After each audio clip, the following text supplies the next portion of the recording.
Баршаңызға қайырлы күн достар. Бүгін сіздермен өте дәмді, жұмсақ, пышный болатын булочканың құпиясымен бөлісетін боламын. Видеоның соңына дейін менімен бірге болыңыздар. Ыдысымызға жылы сүтті құямыз.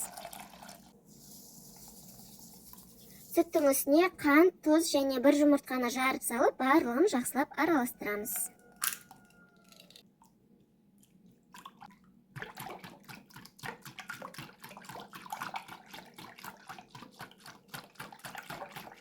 Құрғақ аштығымызды салып, тағы да жақсылап араластырамыз.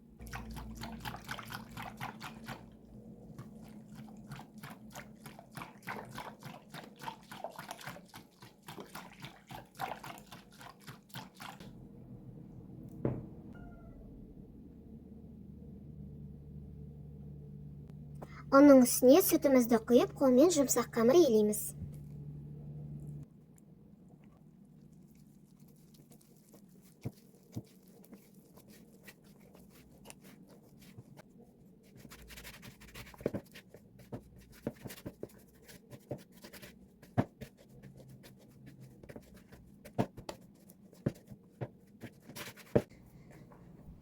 Қамырымыз қолға кішкене жабысады. Қолға жабысады екен деп үстіне ұн салып жүрмеңіздер.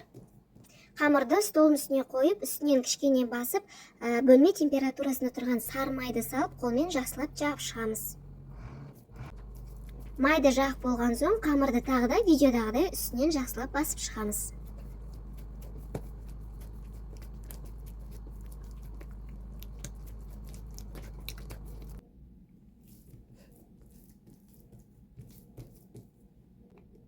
Қамырды басып болған соң, үстінен 2 ас қасық 9% сірке суын, яғни уксусты құямыз.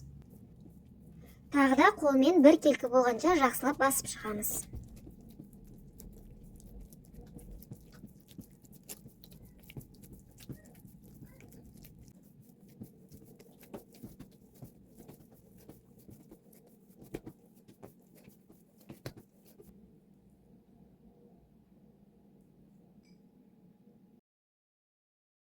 Ыдысымыздың түбіне кішкене сұйық май жағып, қамырымызды саламыз.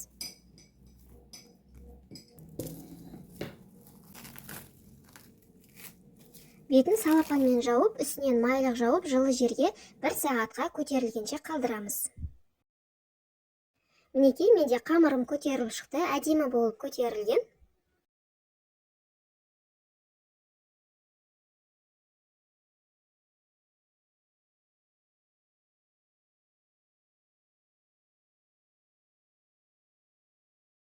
Енді қамырды столдың үстіне видеода көргендеріңіздей 4 бұрышты формада осылай қолмен басып шығамыз. Қалыңдығы орташа қалыңдықта болу керек. Сосын қамырдың үстіне бөлме температурасында тұрған сары майдан 30-40 грамдай саламыз. Майды қамырдың үстіне бір келкетіп, барлық жағына жағып шығамыз. Силиконды күрекшемен жақса да болады. Мен қолмен ыңғайлы болған соң, қолмен жағып шықтым. Майды жақ болған соң, қамырды бірін үстінен бірін видеодағыдай бүктейміз.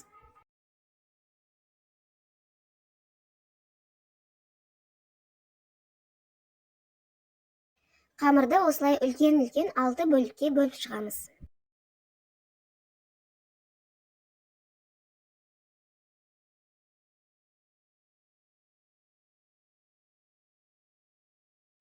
Әр бөлігін видеода көрсетілгендей, екі жағын бір-біріне қарама-қарсы бұрап, екі басын қосып, осылай дөңгелек етіп форма жасаймыз.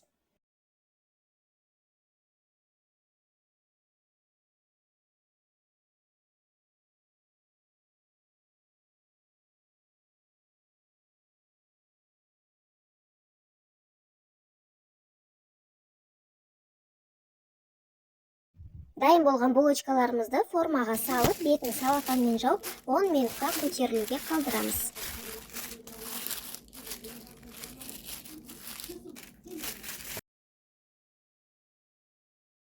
Булочкаларымыз көтерілгенше бетіне жағатын жұмыртқамызды дайындаймыз.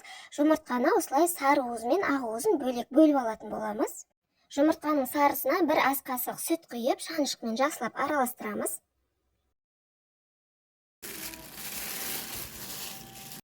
Көтерілген булочкаларымыздың үстіне жұмыртқаны барлық жеріне жақсылап жағып шығамыз.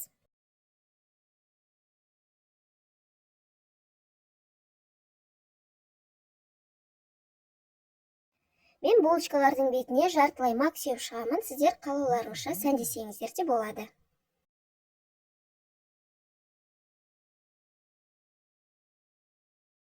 Булочкаларымыз дайын, енді 180 градуста алдын ала қызған пеште 30 минуттай пісіреміз. Мінекей біздің булочкаларымыз дайын, өте жұмсақ, пышный, үлкен болып көтерілген, дәмі де өте дәмді болып шыққан.